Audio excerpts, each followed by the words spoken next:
The Houston Texans are making headlines again this week as roster adjustments shake up the tight end room just days before their highly anticipated clash against the San Francisco 49ers. With injuries still playing a major role in shaping the team's depth chart, the front office made another calculated move, one that signals their intent to reinforce the defensive side while trimming excess on offense. Before we dive into the details, make sure to hit that subscribe button, drop a like, and leave your thoughts in the comments to help our channel keep growing. The player affected by this latest roster shift is tight end Brendan Bates, who was officially waived by the team earlier today.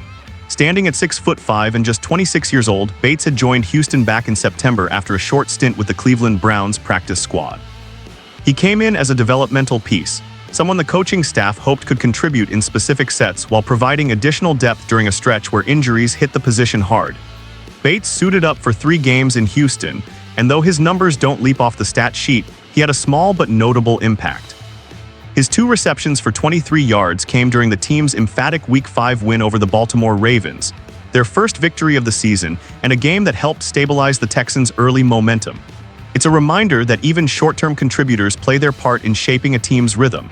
However, as is often the case in the NFL, roster flexibility is everything. With the return of rookie cornerback Jalen Smith from injured reserve, Houston needed to clear a spot on the 53-man roster. Bates became the odd man out. Smith, a third-round pick who had been sidelined the past 4 weeks with a hamstring issue, has reportedly looked sharp in practice and is now ready to make his season debut against the 49ers. This move not only strengthens the Texans' secondary, already one of the more dynamic units in the AFC, but also underscores how the front office prioritizes defensive depth going into a matchup against one of the league's most balanced defenses. Still, the tight end room suddenly looks much thinner heading into Week 8.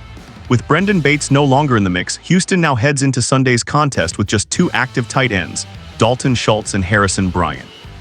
Starter Cade Stover remains on injured reserve after suffering a foot injury in Week 1 against the Los Angeles Rams, which means the Texans are rolling forward with a reduced rotation at a position that has been key to their offensive structure under Bobby Slowick.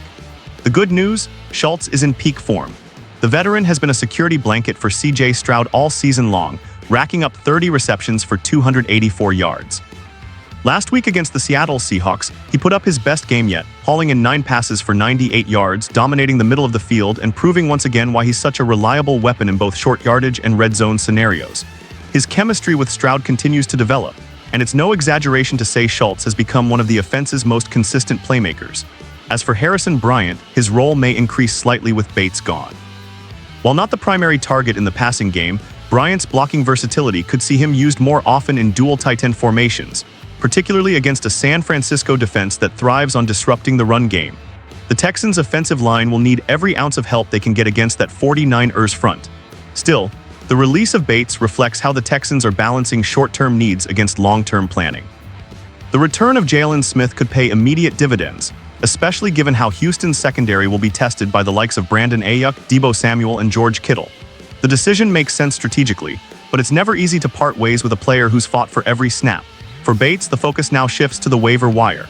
There's a strong chance another team in need of tight end depth or special teams reinforcement could take a look. His size, work ethic, and flashes of athleticism could earn him another opportunity soon. So Texans fans, what do you think about the move?